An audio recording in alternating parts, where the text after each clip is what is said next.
Hello दोस्तों, स्वागत है आप सभी का फिर से एक बार ओपन लैब स्टडी में। तो दोस्तों आज हम लोग बात करने वाले बिहार पुलिस कांस्टेबल फायरमैन के लिए, जो कि 6 तारीख को जून में एग्जाम होने वाला है और 2380 पद हैं, जिसके लिए समथिंग 7 लाख के समथिंग फॉर्म फिलअप हुए हैं। ठीक है, तो यहाँ पे जो हिस्ट्री का रहेगा 7 नंबर चैप्टर रहेगा। ऑलरेडी हम लोग 15 सेट करने वाले हैं और 15 सेट में पूरा हिस्ट्री कवर करने का प्रयास करेंगे। 15-15 सेट सभी का रहेगा। मैंने विस्तार से सारे पूरे डीपली से जाकर सिलेबस को आप लोगों के समक्ष रखा है, प्रस्तुत किया है। नहीं देखा है तो डिस्क्रिप्शन बॉक्स ऊपर आई बटन में दोनों जगह पर लिंक मिल जाएगा, जाकर देख सकते हैं। चलिए क्लास को स्टार्ट कर लेते हैं। जो पिछला क्लास नहीं देखे देख लीजिएगा। वीडियो को लाइक और शेयर अभी कर दीजिए ताकि बीच में आप लोगों को डिस्टर्ब ना होना पड़े। प्लीज़ आप सभी से रिक्वेस्ट रहेगा हमारा। मेरा पहला प्रश्न है कि निम्नलिखित में से किसने बंगाल में दैत शासन प्रणाली को समाप्त किया था? दैत शासन प्रणाली को जो समाप्त किया था उसका आंसर क्या हो जाता है? वारेन हेस्टिंग्स हो जाएगा।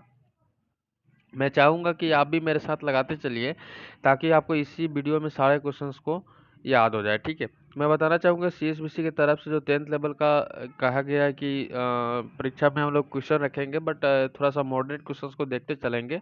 अगर ऐसा क्वेश्चंस अगर ना पूछे तो गड़बड़ हो जाएगा, इसलिए मैंने आपके लिए सारे तरह के क्वेश्चंस को कलेक्ट किया है। चलिए, मेरा सेकंड नंबर क्वेश्चन है कि रंजीत सिंह ने सुप्रसिद्ध कोहिनूर प्राप्त हीरा प्राप्त किया था कहाँ पे? किसने, कहाँ पे? ठीक है, तो क्वेश्चन यहाँ पे सेकंड नंबर क्वेश्चन का आंसर हो जाएगा शाह शुजा से। ठीक है, अगला प्रश्न यहाँ पे लग चुका है। अगला प्रश्न आप सभी के बोर्ड पे यहाँ पे है, कह रहा है कि लॉर्ड वेलेस्ली की सहायक संधि को स्वीकार करने वाला पहला मराठा सरदार कौन था? तो पहला मराठा सरदार किसे कहते हैं? पेशवा बाजीराव द्वितीय। क्या हो जाएगा क्वेश्चन? पेशवा बाजीराव द्वितीय। ठीक है, यहाँ पे थर्ड नंबर क्वेश्चन का आंसर ए नंबर ऑप्शन हो जाएगा। एक और चीज याद रखिएगा, यहाँ पे जो लॉर्ड वेलेस्ली का शासन काल चला था, ये क्वेश्चन बड़ा पूछता है। तो 1798 से, देखिए दोनों ऑप्शन रखेगा, 1805 तक। ठीक है, कब से कब तक ऐसे क्वेश्चंस रखेगा। कब से पूछेगा ना तो ये यहाँ पे डालिएगा, और कब से कब तक, तो कब तक तो है 1805 तक। ठीक है, इस चीज को थोड़ा सा याद रखिएगा, क्वेश्चन पूछ सकता है। नेक्स्ट क्वेश्चन आपके बोर्ड पर लग चुका है कि निम्नलिखित में से किसने ऑल इंडिया मुस्लिम लीग की स्थापना की थी? तो ऑल इंडिया मुस्लिम लीग की स्थापना किसने किया था? नवाब सलीमुल्लाह खान ने। ठीक है, नवाब सलीमुल्लाह खान ने ऑल इंडिया में क्या किया था? मुस्लिम लीग की स्थापना किया था। ये चीजें है, तो आप सभी को पता है कि मुस्लिम लीग का स्थापना 1906 ईस्वी में हुआ था, अक्टूबर माह में। ठीक है, 1 अक्टूबर को। यह चीज आपको याद रखना है।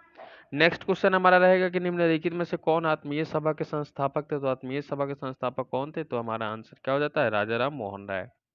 ठीक है, अगला प्रश्न आपको बोर्ड पर लग चुका है। यहाँ पे क्वेश्चन को देखिएगा, क्वेश्चन का आंसर करने का प्रयास कीजिए। ब्रह्म समाज की स्थापना किसने किया था? देखिए कुछ समाज है जैसे सत्य शोधक समाज, सती प्रथा का आंदोलन किसने किया था, कब समाप्त किया, कब प्रारंभ किया, किसके शासनकाल में हुआ, कौन से अंग्रेज थे उस समय, ये सारी चीजें हैं। तो जैसे कि ब्रह्म समाज की स्थापना पूछा गया है, तो 6 नंबर क्वेश्चन का आंसर क्या हो जाएगा हमारा?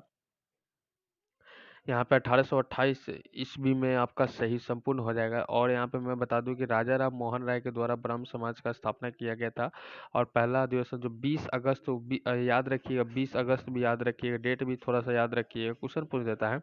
और इसमें अहम भूमिका राजा राम मोहन राय का था, जो कि पूर्ण जागरण का मसीहा भी माना जाता है। पूछेगा पूर्ण जागरण का मसीहा भारतीय किसे माना जाता है?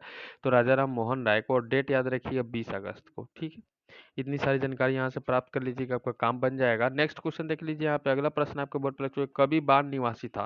क्वेश्चन क्या बना कि कभी बाण निवासी था। क्या हुआ? कभी बाण निवासी था।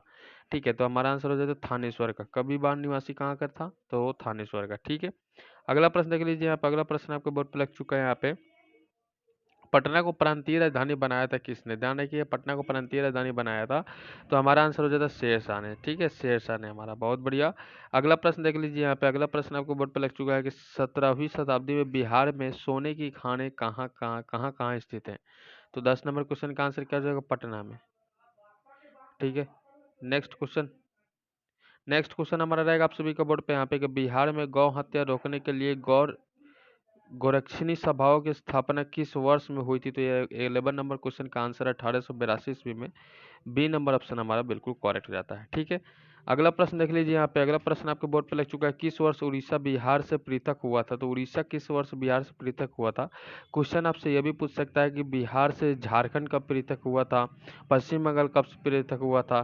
तो सारा चीज आपको यहाँ पे डाटा याद रखना है। तो यहाँ पे 1936 आपका आंसर सही हो जाता है। ठीक है, नेक्स्ट क्वेश्चन। अगला प्रश्न आपके बोर्ड पे लग चुका है यहाँ पे कि गुप्त युग में भूमि राजस्व की दर क्या थी। भूमि राजस्व की दर क्या थी, तो 13 नंबर क्वेश्चन का आंसर क्या हो जाता है, उपज का छठा भाग। उपज का छठा भाग, ठीक है। अगला प्रश्न देख लीजिए यहाँ पे। अगला प्रश्न आपके बोर्ड पर लग चुका है, निम्नलिखित में से कौन सा क्षेत्र अशोक के साम्राज्य में सम्मिलित नहीं था। अशोक के साम्राज्य में सम्मिलित नहीं था, किसके साम्राज्य में, अशोक के, तो श्रीलंका रहेगा हमारा। सी नंबर ऑप्शन बिल्कुल करेक्ट रहता है 14 नंबर क्वेश्चन का, ठीक है। इस तरह से क्वेश्चन भी पूछ सकता है। एक और चीज है कि बिहार व कलिंग ही अशोक के प्रत्यक्ष अधिकार के अंतर्गत थे।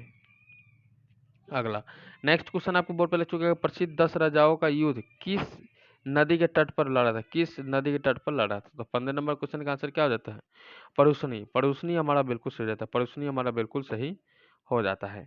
अगला प्रश्न देख लीजिए कि ऋग्वेद का कौन सा मंडल पूर्णतः सोम को, ध्यान रखिएगा, समर्पित है, सोम को समर्पित है। तो 16 नंबर क्वेश्चन का आंसर क्या हो जाता है, नौवां मंडल, ठीक है। नौवां मंडल हमारा बिल्कुल सही हो जाता है।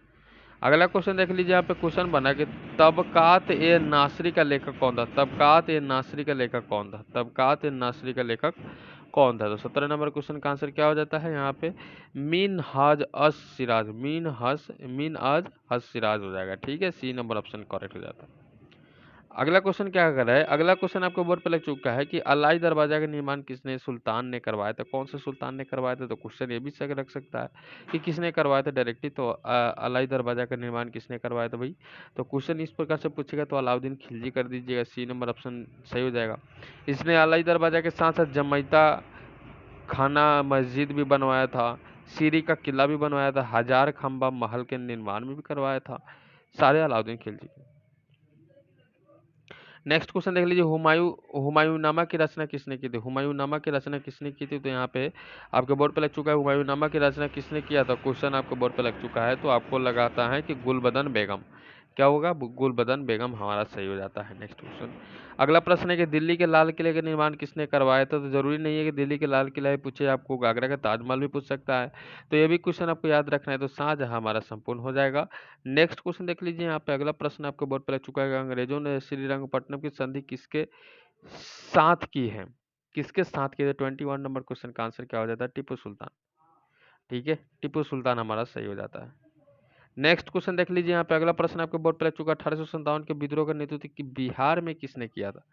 बिहार में किसने किया था, तो बिहार की बात कर लीजिए तो कुंवर सिंह हमारा सही हो जाता है, ठीक है। नेक्स्ट क्वेश्चन है कि भारतीय राष्ट्रीय कांग्रेस का प्रथम अधिवेशन कहाँ हुआ। तो भारतीय राष्ट्रीय कांग्रेस का प्रथम अधिवेशन कहाँ हुआ था, तो मुंबई में, हमारा सी नंबर ऑप्शन सही हो जाता है। नेक्स्ट क्वेश्चन रहेगा हमारा कि 1905 में बंगाल विभाजन किस वायसराय ने किया था। किस वायसराय ने किया था, तो हमारा answer Lord Curzon, Lord Curzon हमारा सही हो जाता है। नेक्स्ट क्वेश्चन है कि नील कृषकों की दुर्दशा पर लिखी गई पुस्तक नील दर्पण के लेखक कौन थे। तो डायरेक्टली यहाँ पे नील दर्पण के लेखक भी पूछ सकता है, तो सारा चीज यहाँ डाटा दिया हुआ था, दीनबंधु मित्र हमारा सही हो जाएगा, बी नंबर ऑप्शन करेक्ट रहता है। तो इस तरह से हम लोगों ने मोस्ट इंपॉर्टेंट क्वेश्चन करा, उम्मीद है कि आपको जरूर पसंद आएगा और आपके एग्जाम से बहुत मस्त आएगा।